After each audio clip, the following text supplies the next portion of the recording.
এতিয়া এই ভাগৱত কি বুলি যদি আপোনাক কোনোবাই প্ৰশ্ন কৰে, ইয়াৰ কেইবাটাও দিশ আছে।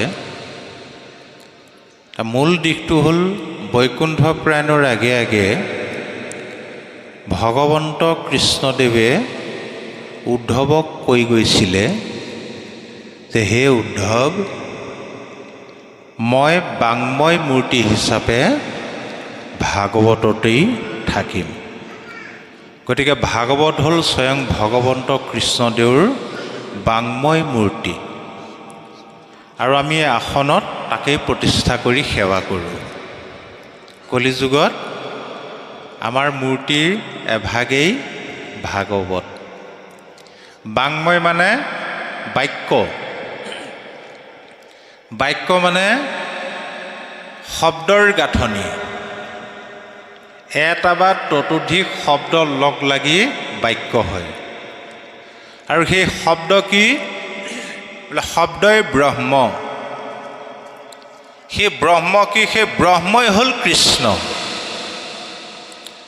শংকৰাচাৰ্যকে আদি কৰি এই ভাৰতবৰ্ষত যিমান কেইজন ধৰ্ম প্ৰচাৰক আছিলে কৈ গৈছে, ব্ৰহ্ম সত্য, জগত মিথ্যা। ব্ৰহ্ম সত্য, জগতখন মিছা। কিন্তু সেই ব্ৰহ্মটো কোনটো, কোনো এজন পণ্ডিতে কিন্তু স্পষ্টভাৱে আমাক আঙুলিয়াই দিব নোৱাৰিলে। কোনে দিলে? আমাৰ গুৰুজন মহাপুৰুষ শ্ৰীমন্ত শংকৰদেৱ গুৰুজনাই স্পষ্টভাৱে কৈ দিলে, যোৱা গোৱালিৰ ঘৰে গৈয়া ব্ৰহ্ম চিনি ধৰা। সেই ব্ৰহ্মটো ক'ত আছে? সি বোলে গোৱালিৰ ঘৰতে আছে, লীলা কৰি আছে সি কৃষ্ণ। গতিকে ব্ৰহ্মই কৃষ্ণ। কৃষ্ণ মানে হ'ল আনন্দ। এইটো আমি বিশেষ গুৰুত্ব দিব লাগে যে কলিযুগত ভকতৰ হৃদয়ত ভগৱন্ত সাক্ষাৎ চতুৰ্ভুজ ৰূপে আৱিৰ্ভাৱ নহয়, আনন্দ ৰূপেৰেহে আৱিৰ্ভাৱ হ'ব। আৰু সেই আনন্দ উপভোগ কৰিবলৈ, আনন্দ লভিবলৈ কি কৰিব লাগিব? বোলে ভাগৱত শুনিলেই নহ'ব, ভাগৱত পঢ়িলেই নহ'ব। দীপ্তৌ সচিদানন্দ। ভাগৱত শুনি ভাগৱতৰ কথাবিলাক ভাবিব লাগিব। মুহুৰহু ৰচিকা ভুবি ভাবুকাহা।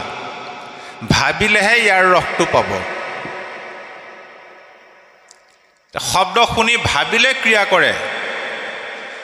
মই এতিয়া বাস্তৱত প্ৰমাণ দিম, চাব। এতিয়া মই এটা শব্দ উচ্চাৰণ কৰি দিম, আপোনালোকে প্ৰথমতে শব্দটো কাণেৰে শুনক।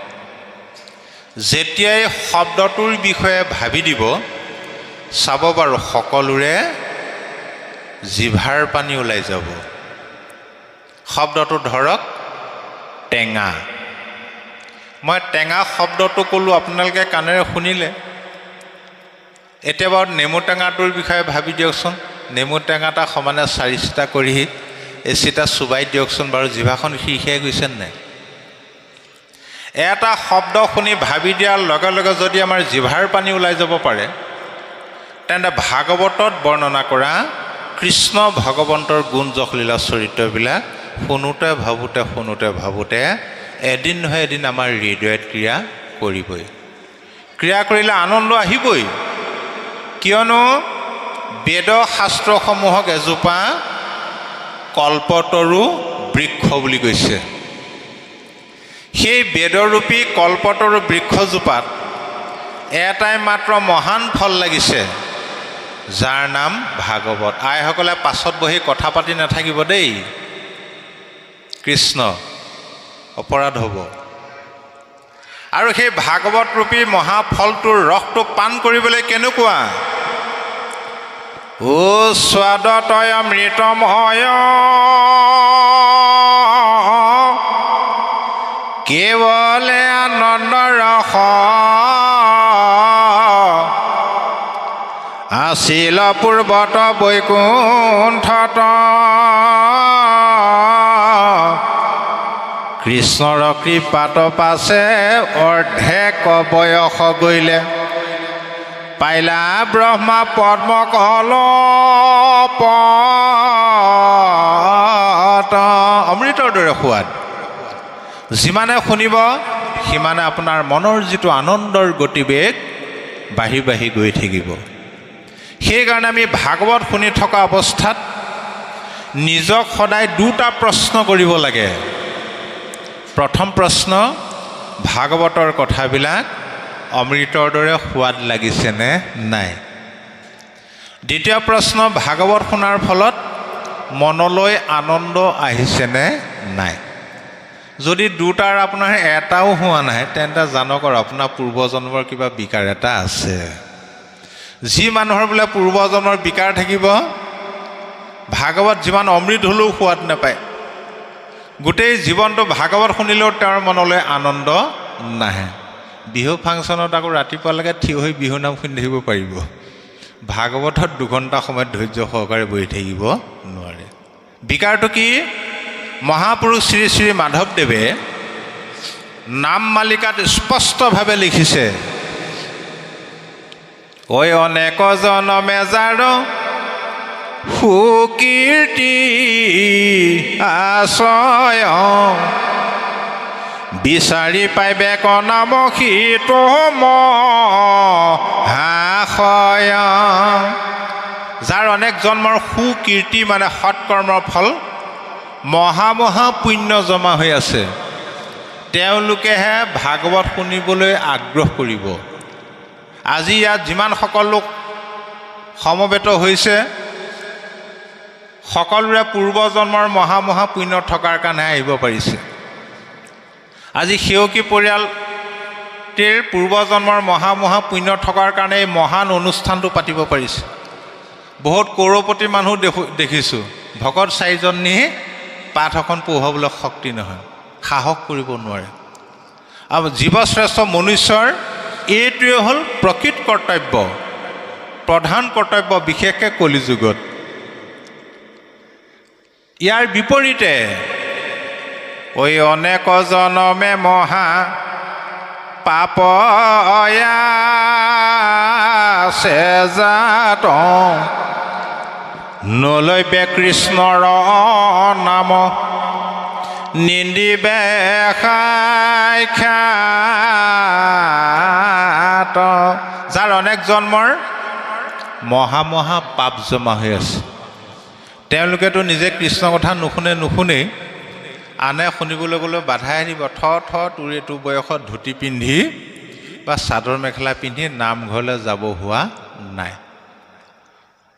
সেইকাৰণে ভাগৱতে কৈছে সাৱধান, এতিয়া কলিযুগত কলিয়ে কি কৰিছে?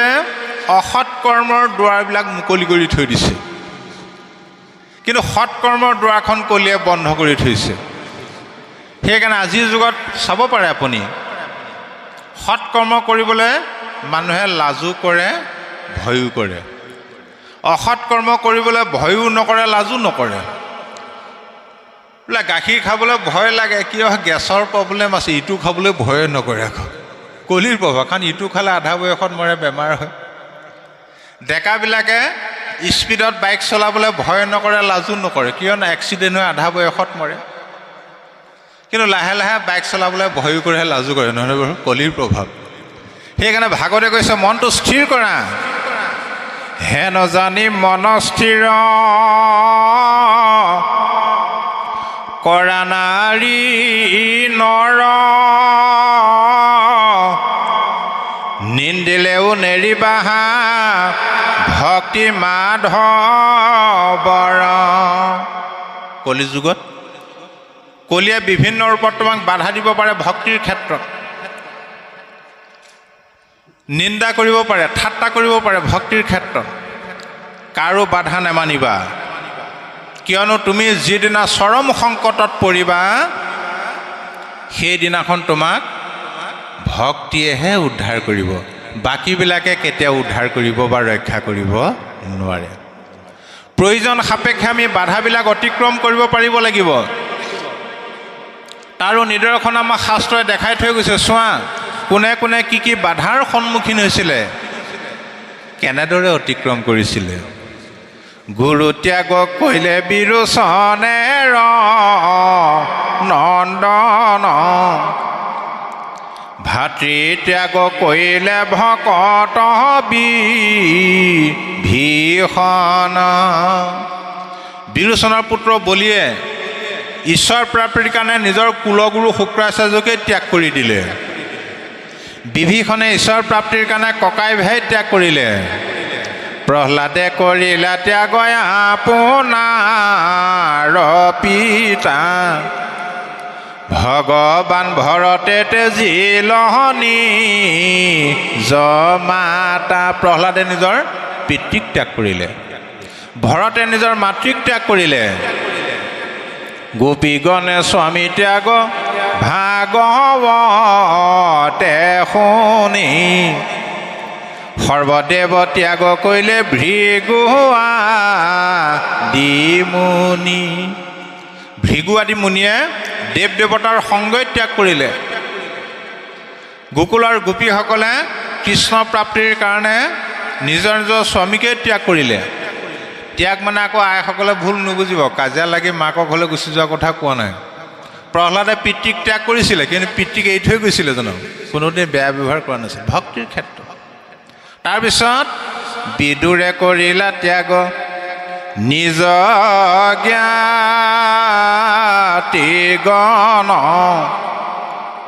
শুনা সাৱধানে ইটো শাস্ত্ৰৰ বচন। বিদুৰে নিজৰ বংশই ত্যাগ কৰিলে। আৰু ইয়াৰ এটা আধ্যাত্মিক দিশ আছে। আধ্যাত্মিক দিশ এইটোৱেই, আমি যে কৈছিলোঁ ভাবিবলৈ, ভাৰতে ভাবিবলৈ কৈছে। কাক ভাবিবা? প্ৰথমতে নিজক ভাবা। যি নিজক চিনি নাপায় সি কাকোৱে চিনি নাপায়। পৰীক্ষিতে নিজক চিনি পালে ভাগৱত শুনি শুনি, তেতিয়াহে তেওঁৰ মনৰ পৰা মৃত্যু ভয়টো দূৰ হৈছে। নিজৰ জীৱনটোক এবাৰ ভাবা। এই ভাগৱত হ'ল বাস্তৱবাদ আৰু বিজ্ঞানসন্মত। ইয়াতে স্বৰ্গ নৰক বৈকুণ্ঠ ইহকাল পৰকাল চব ইয়াতেই আছে। আমি ইয়াতে ভোগ কৰিব লাগিব। যে তোমাৰ এতিয়া পুত্ৰ ভাইজা ধন জন মাটি বাৰী অজস্ৰ আছে, মনত ৰাখিবা এইবিলাক মায়াৰ সম্বন্ধ। এই সৰ্বস্ব থাকিলেও কিন্তু তুমি এদিন ন এদিন অকলশৰীয়া জীৱন কটাবই লাগিব। সেই অকলশৰীয়া দিনকেইটা হ'ল আমাৰ প্ৰত্যেকৰে কাৰণে পৰলোক। কেতিয়া? যেতিয়া কিচকিচিয়া কোলা চলি মৰাপাতৰ নিচিনা বগা হ'ব। হ'ব নাই বাৰু?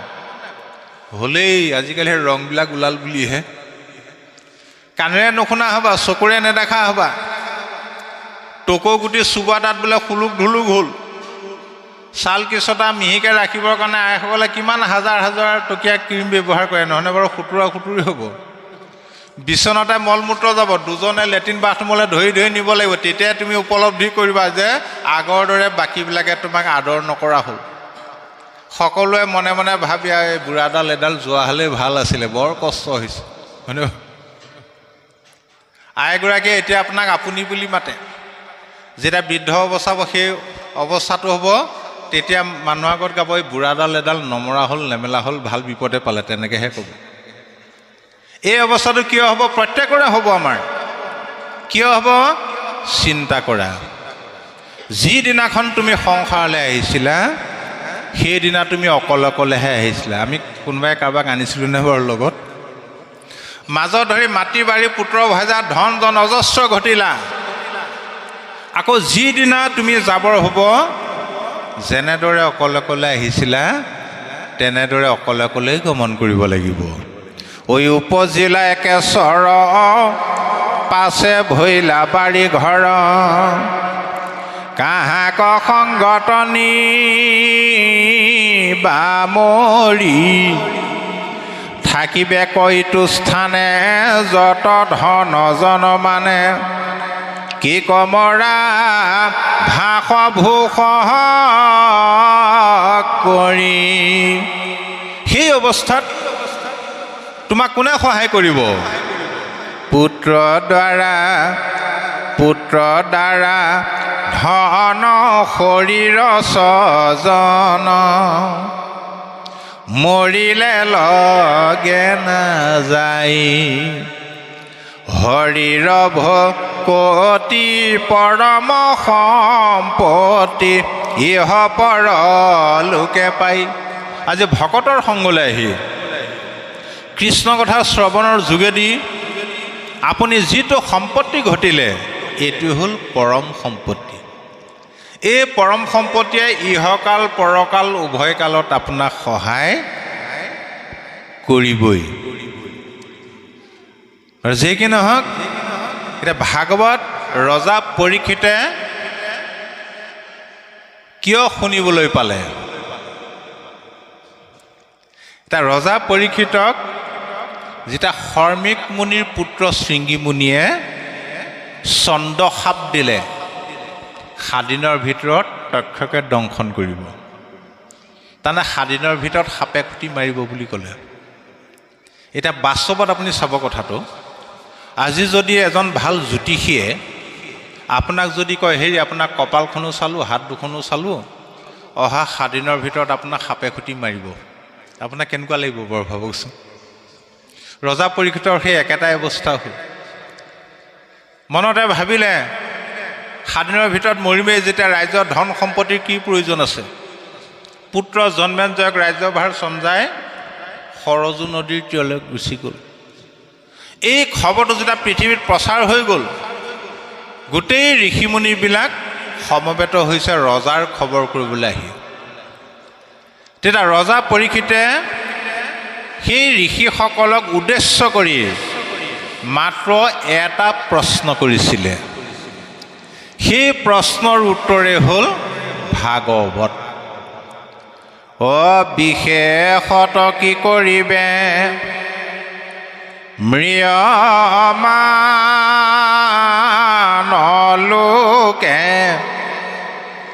বিমঋষি কহিউক মুতঋষি লোকে। যে মোৰ দৰে ম্ৰিয়মান লোকে কি কৰা উচিত, মৃত্যুমুখী লোকে? আপোনালোকে ভাবি চিন্তি আলোচনা বিলোচনা কৰি মোক সঠিক উত্তৰটো দিয়ক, মই এতিয়া কি কৰিম? তেতিয়া তাত সমবেত হোৱা ঋষিমুনিবিলাকে ভিন্ন ঋষি ভিন্ন মত আগবঢ়ালে। কিছুমানে ক'লে তপ কৰা, কিছুমানে ক'লে জপ কৰা, কিছুমানে ক'লে যজ্ঞ কৰা, কিছুমানে ক'লে মহাজ্ঞানে গতি পায়, তীৰ্থত স্নান কৰা ইত্যাদি ইত্যাদি ভিন্ন ঋষি ভিন্ন মত। সেইকাৰণে আমাৰ এতিয়া হিন্দু ধৰ্মটো ভিন্ন পণ্ডিতৰ ভিন্ন মত, হয়নে বাৰু? তেতিয়া পৰীক্ষিতৰ মনটো বেছি চঞ্চলহে হৈছে। কি কৰিম এতিয়া? আছেহে 7টা দিন, তাৰে 2টা দিন গ'লেই। তীৰ্থত স্নান কেনেকৈ কৰিম? স্নান কৰাৰ বিধান 12 বছৰ একেৰাহে তীৰ্থত স্নান কৰিব লাগিব। বোলে যজ্ঞ কেনেকৈ কৰিম? যজ্ঞ কৰাৰ বিধান, যিটুকুৰা যজ্ঞ স্থানত যজ্ঞ কৰিব, স্থান পবিত্ৰ কৰিবৰ কাৰণে 12 বছৰ হাল বাব লাগিব। উগুল ঠুগুল মন লৈ পৰীক্ষিত অধুমুখে বহি আছে। তেনেকুৱাতে আকৌ কি হ'ল, ইফালে প্ৰথম পদ্মকল্পত এই ভাগৱত নাৰায়ণে ব্ৰহ্মাক কৈছিলে। ব্ৰহ্মাই কি কৰিলে? নাৰদক দি দিলে দায়িত্ব, তুমি পৃথিৱীত ভাগৱত প্ৰচাৰ কৰা। নাৰদে আহি ব্যাসদেৱক দিলে, কথাখিনি ওলাই গৈছে, আলোচনা কৰিম বাৰু। ব্যাসদেৱে কি কৰিলে? শুকক ভাগৱত পঢ়ুৱালে, ক'লে যে তুমি পৃথিৱীত ভাগৱত প্ৰচাৰ কৰাগৈ। তা শুকদেৱে ভাগৱত পাই গ'ল। ভাগৱত পাই মনে মনে ভাবি আছিলে, মই এতিয়া গোটেই পৃথিৱীত কেনেকৈ প্ৰচাৰ কৰিম অকলে অকলে। তেতিয়াই তেওঁ দেখিলে নহয় সোণালী সুযোগ, গোটেই ঋষিমুনিবিলাক একত্ৰিত হৈছে।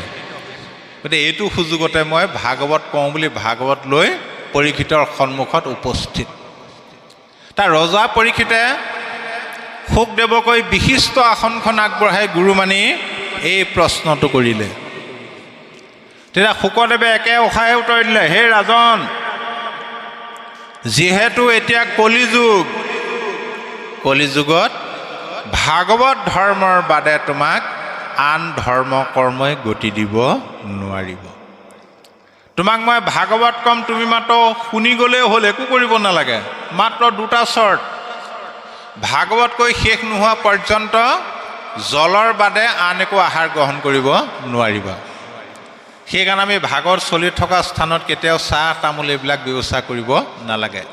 কাৰোবাৰ বৰকৈ মন গ'লে বাহিৰলৈ ওলাই গৈ খাই আহিব পাৰে বাৰু, এইটো একো নাই। আৰু ভাগৱত কৈ শেষ নোহোৱা পৰ্যন্ত তোমাৰ মনটো ভাগৱতৰ বাদে আনলৈ কিন্তু নিব নোৱাৰিব। এই দুটা চৰ্ত। শুকদেৱে পৰীক্ষিতক ভাগৱত ক'লে, পৰীক্ষিতে কিয় শুনিবলগীয়া হ'ল? নিজৰ মৃত্যুটো দেখা পালে।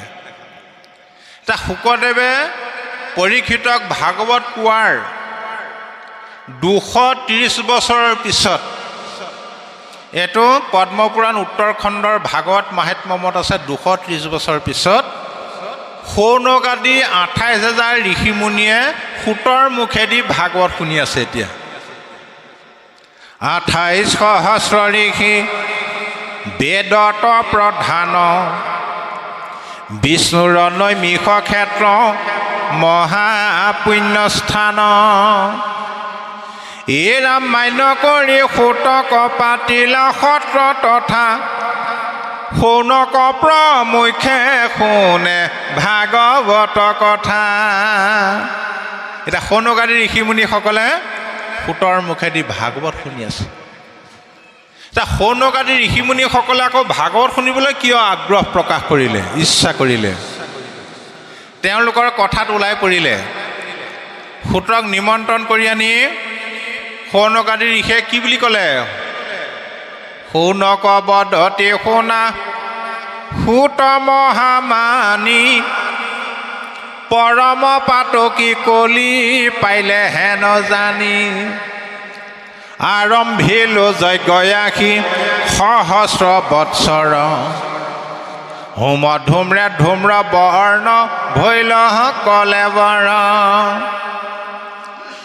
হে মহামানী সূত, কলিযুগ বুলি জানি কলিৰ কবলৰ পৰা মুক্ত হ'বৰ কাৰণে সহস্ৰ বৎসৰ যাগ যজ্ঞ পূজা পাতল কৰিলোঁ।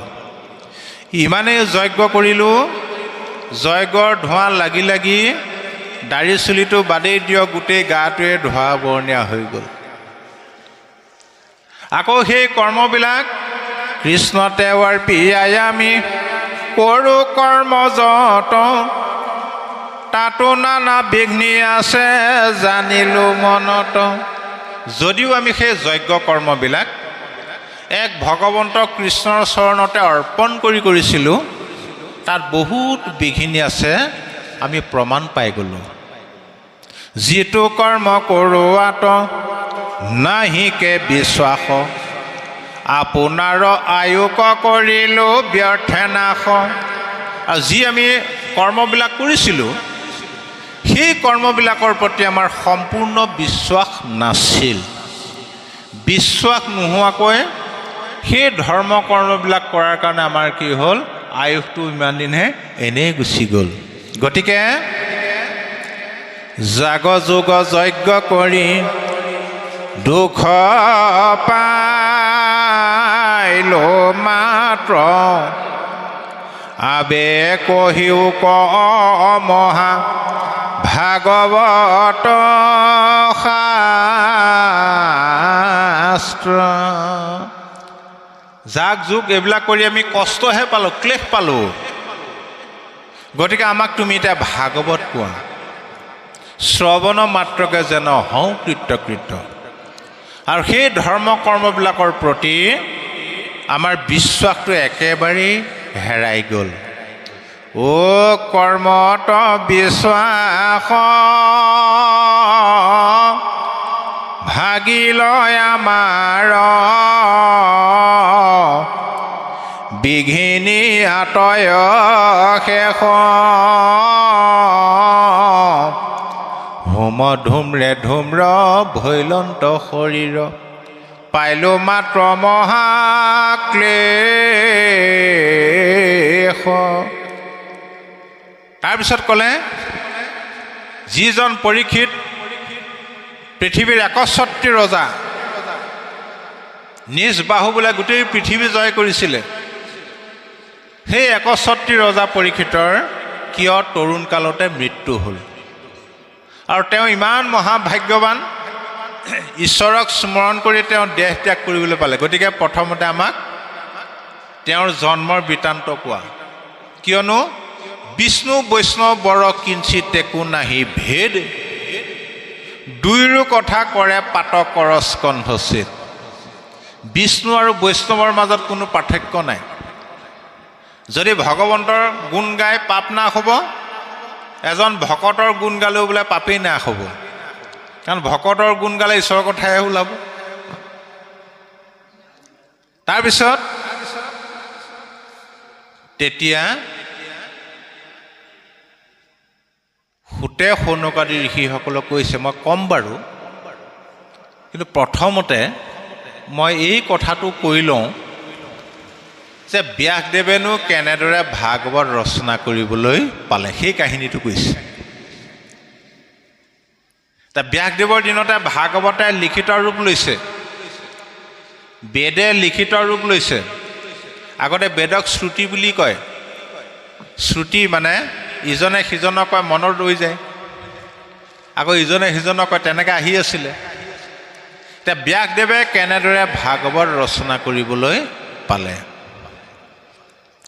ব্ৰহ্মাদেৱে যেতিয়া নাৰদক ভাগৱত দিলে ৰচনা কৰিবৰ কাৰণে, প্ৰচাৰ কৰিবৰ কাৰণে, এতিয়া নাৰদে ভাগৱত লৈ ভাবি আছিলে, এতিয়া মই কেনেকৈ প্ৰচাৰ কৰিম। তেতিয়া তেওঁ যুগবলে দেখিলে সেই সময়ত মৰ্তত মানে পৃথিৱীত এজনেই মহাপণ্ডিত, সেইজনে হ'ল মহামুনি ব্যাস। তেওঁ ইতিমধ্যে বেদৰ শাখাভেদ কৰিলে। প্ৰত্যেকখন বেদৰে চাৰিটা চাৰিটা শাখা, সংহিতা, ব্ৰাহ্মণ, আৰণ্যক, উপনিষদ, 17খন পুৰাণ ৰচনা কৰিলে। যাৰ যিটো জাতি ধৰ্মৰ পৃথিৱীত প্ৰচাৰ কৰি দিলে, আৰু তেওঁৰ কথা মতেই মানুহবিলাকে ধৰ্ম কৰ্মত লিপ্ত হৈছে, উঠি পৰি লাগিছে। গতিকে মই ব্যাসদেৱকে ভাগৱত দিমগৈ, এইবুলি আনন্দ মনেৰে বিনা বাই ঈশ্বৰৰ নাম গাই আহি আছে। আহিতো তেওঁ এটা আচৰিত দৃশ্য দেখিলে। বদৰিকা আশ্ৰমত বোলে ব্যাসদেৱ তললৈ মূৰ কৰি বহি আছে। কথা বতৰা পাতি চালে তেওঁ কথাৰ কোনো লাগবান নাই, চঞ্চল মন। উপায়ন্তৰ হৈ নাৰদে সুধিলে, হে মহামুনি ব্যাস, তোমাৰ কি হৈছে কোৱাচোন?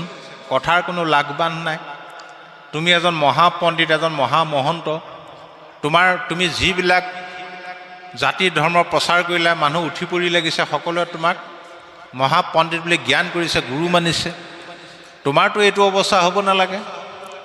ব্যাসদেৱে ওলোটাই সুধিলে, হয় কথাটো, হওঁ যদি আমি বেদ শাস্ত্ৰত পাৰ্গত, কৰোঁ নিতে ঈশ্বৰৰ অৰ্পণা কৰ্মযত, মহাজ্ঞান পূৰ্ণ আমি জগতে প্ৰখ্যাত, হুন্ত সমাধিত ব্ৰহ্ম আপুনি সাক্ষাৎ। হয় কথাটো, মই যেতিয়া সমাধি ধৰোঁ ব্ৰহ্ম সাক্ষাৎ হৈ যায়। তথাপি নুগুছে মোৰ মনে অসন্তোষ, নপাওঁ বিমৰিষি কিবা কৰি আছোঁ দুখ। তথাপি মই মানসিক শান্তি পোৱা নাই, ভাবি চিন্তি পোৱা নাই, মই কি দুখ লগালোঁ, কি অপৰাধ লগালোঁ। আপুনি অগাধ বুদ্ধি অংশ অৱতাৰ, পুচুহু তোমাতো কৈও কাৰণ ইহাৰ। মই তুমিয়ে অংশ অৱতাৰ, অৱতাৰী পুৰুষ, গতিকে তোমাকেই সুধিছোঁ মোৰ এই বেমাৰটো কি হ'ল তুমি কোৱা। এতিয়া নাৰদে ভাবি গুণি ক'লে, হেৰা নাৰদ বদতি শুনা মহা মুনি ব্যাস, তুমি সে কৰিলা সবে জগতকে নাশ। হে মহামুনি ব্যাস, তুমি সৰ্বনাশ কৰিলা নহয়। কি কৰিলা? গোটেই জগতখন নাশ কৰি পেলালা তুমি। বোলে কেনেদৰে?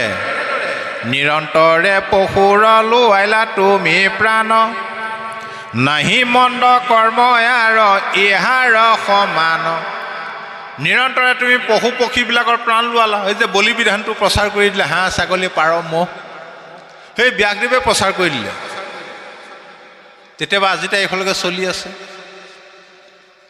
গৰিহিত কৰ্মকো কহিলা ধৰ্ম বুলি, তোমাৰ বচনে লোক নাশিল সমূলি।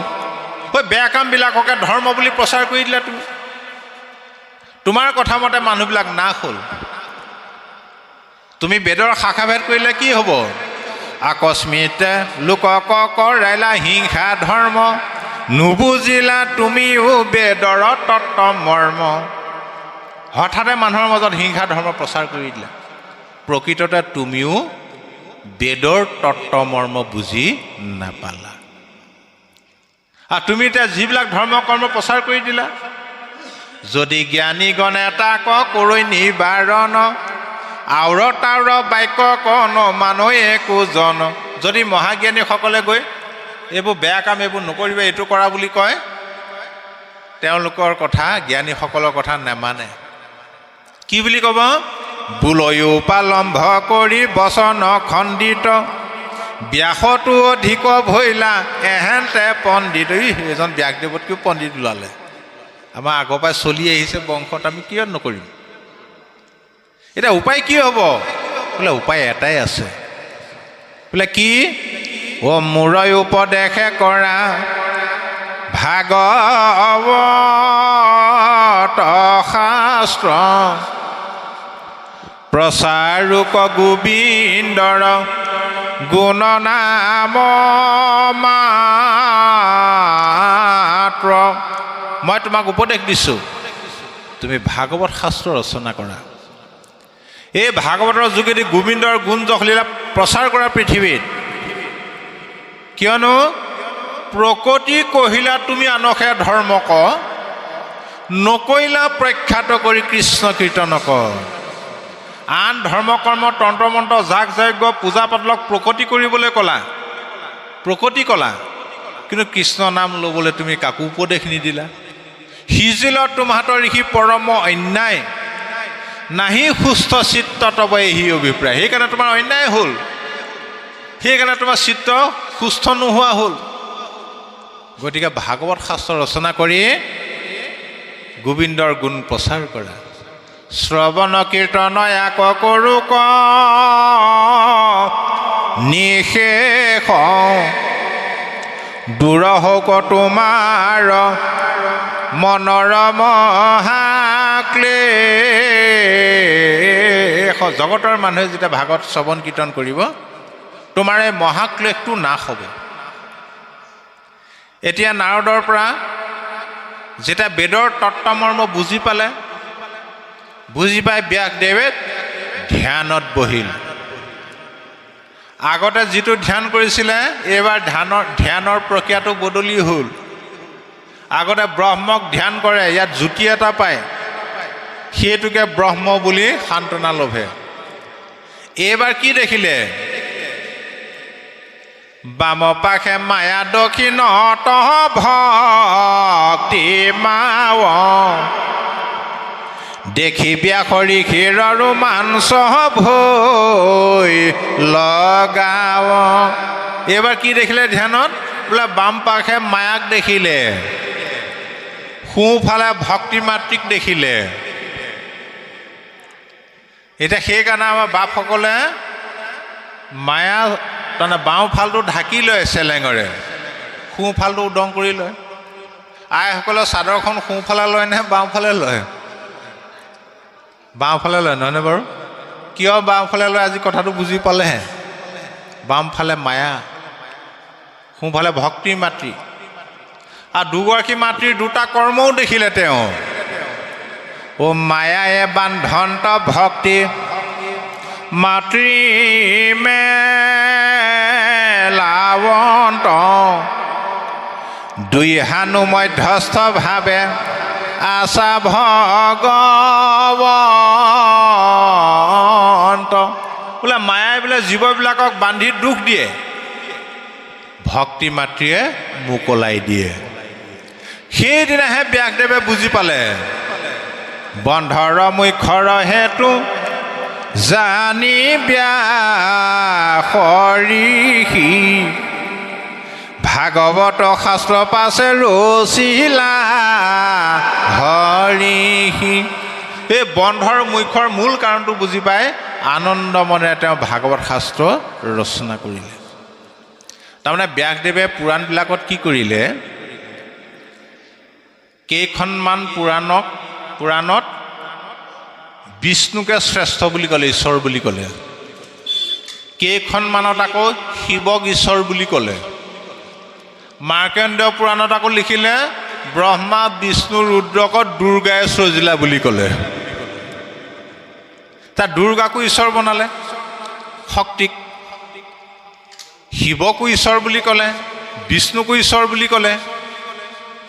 আকৌ নিজে ৰচনা কৰাটো নিজে পঢ়ি নাচায় জানো? তো নিজে পঢ়ি চালে মইনো কি ৰচনা কৰিলোঁ? নিজে ৰচনা কৰা শাস্ত্ৰ নিজে পঢ়ি নিজৰে খেলি মেলি লাগি গ'ল। বিষ্ণুৱে শ্ৰেষ্ঠ নে শিৱই শ্ৰেষ্ঠ নে দুৰ্গাই শ্ৰেষ্ঠ? ভাবোঁতে ভাবোঁতে ভাবোঁতে ভাবোঁতে কিবা মতিভ্ৰমৰ দৰে হৈ গুচি গ'ল। গতিকে যি পুৰাণসমূহ ৰচনা কৰি মহাপণ্ডিত ব্যাসদেৱে মতিভ্ৰমৰ দৰে হ'ল, এতিয়া বৰ্তমান আমাৰ পণ্ডিতে সেই পুৰাণসমূহ যদি পঢ়িবলৈ হয় খেলি মেলি নালাগিব নে? চিৰিয়েলবিলাক চাবচোন, শ্ৰীকৃষ্ণই হওক, মহাভাৰতে হওক, ৰামায়ণে হওক, ইখনৰ লগত সিখনৰ কাহিনী নিমিলে। সেইকাৰণে সকলো শাস্ত্ৰৰ সাৰ হ'ল ভাগৱত। যি ভাগৱত পঢ়ে আন একো পঢ়াৰ প্ৰয়োজন নাই। এতিয়া মৌ গুটিবিলাক দেখে নেদেখে? মৌ গুটিবিলাক বিভিন্ন ফুলত পৰে, বিষ্ঠাতো পৰে, হয়নে বাৰু? প্ৰত্যেক ফুলৰ পৰা ৰসটো আনে, আনি শেহত কি বনায়? মৌজোল। মৌজোল খালে বা ফুলৰ ৰস খাব লাগিব জানো? আকৌ এই পুৰাণসমূহ ধৰি লওক একোপা একোপা ফুল জাকজমকীয়া, তাৰ সাৰ আছে ভাগৱতত। গতিকে ভাগৱতে সকলো শাস্ত্ৰৰ সিদ্ধান্ত দি দিলে। বাৰু যি কি নহওক, এতিয়া সিমানলৈকে পাঠ ভাগি গ'ল। আৰু বৰ্তমান এতিয়া নাৰদে একদম ঊৰ্ধবাহু হৈ ক'লে যে ভকতি বিহীন জ্ঞান কৰ্ম সবে ব্যৰ্থ, কহিলো স্বৰূপে বেদান্তৰো তত্ত্ব অৰ্থ। আৰু এইটো ক'লে ঊৰ্ধবাহু কৰি হেৰা কৰোঁ অংগীকাৰ, অধম জাতিটো যদি জন্ম ভূইলা তাৰ, জ্ঞানতো কৰ্মীটো কৰে তথাপি অধিক, দেৱৰো বন্দনী যিটো ভকতি ৰসিক। আৰু ইয়াত এই সুত আৰু সৌনক সংবাদৰ যোগেদি আমাৰ গুৰুজনাই এটা ভেদ ভাঙি থৈ গৈছে যে আমি যে সকলো মনুষ্য ঈশ্বৰৰ সন্তান, ঈশ্বৰৰ মানত যে আমি সকলো সমান, এইটো দেখুৱাইছে। ধৰ্মত সকলোৰে অধিকাৰ আছে। এতিয়া যিজন সুতক ভাগৱত পঢ়িবৰ কাৰণে নিমন্ত্ৰণ কৰি আনিছিলে, সেইজন সুতে কি বুলি কৈছিলে বাৰু? অ মোৰ আজি মহাহৰি শৰণাহি সীমা, পৰম আশ্চৰ্য কিনো সন্তৰ মহিমা। মোৰ আজি আনন্দৰ সীমা নাই। সাধু সন্ত ভকতৰ কিমান মহিমা বোলে। ক্ষত্ৰিয়ত সন্তে ব্ৰাহ্মণিত ভৈলো জাত, অপবিত্ৰ সুত জাতি জগতে প্ৰখ্যাত। ইমান দিনে জগতৰ মানুহে মোক অপবিত্ৰ বুলি ঘৃণা কৰে। যিজন সুতে স্বীকাৰ কৰিছে যে মোক জগতৰ মানুহে অপবিত্ৰ বুলি ঘৃণা কৰে, সেইজন সুতক সৌনক আদি ঋষিসকলে কি বুলি সম্বোধন জনালে? হে মহামণি সুত, আজি আমি মহাভাগ্যৱান, কিয়নো তোমাৰ দৰে এজন মহামহন্তক লগ পালোঁ। সেই উচ্চ নিচ্চ, চুত বৰ ধনী দুখীয়া সমাজৰ পৰা গুৰুজনে এই ভেদটো ভাঙি থৈ গৈছে। আৰু এতিয়া অধম জাতিত জন্ম হ'লেও যে তেওঁ উচ্চ হ'ব পাৰে, নাৰদে এতিয়া তেওঁ নিজৰ কাহিনীটো ক'ব। বাস্তৱত আপুনি চাব পাৰে, আপোনাৰ গাঁওখনতে অঞ্চলতে ল'ৰা এটা আছে, কোনো কাম বন নকৰে, আৰু বিড়ি চিগাৰেট খাই দোকানে দোকানে ঘূৰি ফুৰে, মাজে মাজে কাজিয়া পেচালো কৰে। সেই ল'ৰাজনক কোনোবাই পাত্তা বা গুৰুত্ব দিবনে বাৰু? ঘৰলৈ আহিলেও এইটো ওলালেহি আজি। সি যদি কেনেবাকৈ মিনিষ্টাৰ যদি ড্ৰাইভাৰ হৈ যাবলৈ হয়, চাকৰিটো পাই যায়, গোটেই গাঁৱৰ মানুহে তাক গুৰুত্ব নিদিবনে বাৰু? তাকহে দৰকাৰ হ'ব আকৌ তেতিয়া মিনিষ্টাৰক লগ কৰিবলৈ। ঠিক সেইলে অধমো উত্তম হোৱে সাধুৰ সংগত, ইহাৰ প্ৰমাণলৈও সোতৰ বাক্যত। কৃষ্ণ অকণ বাহক বাৰু।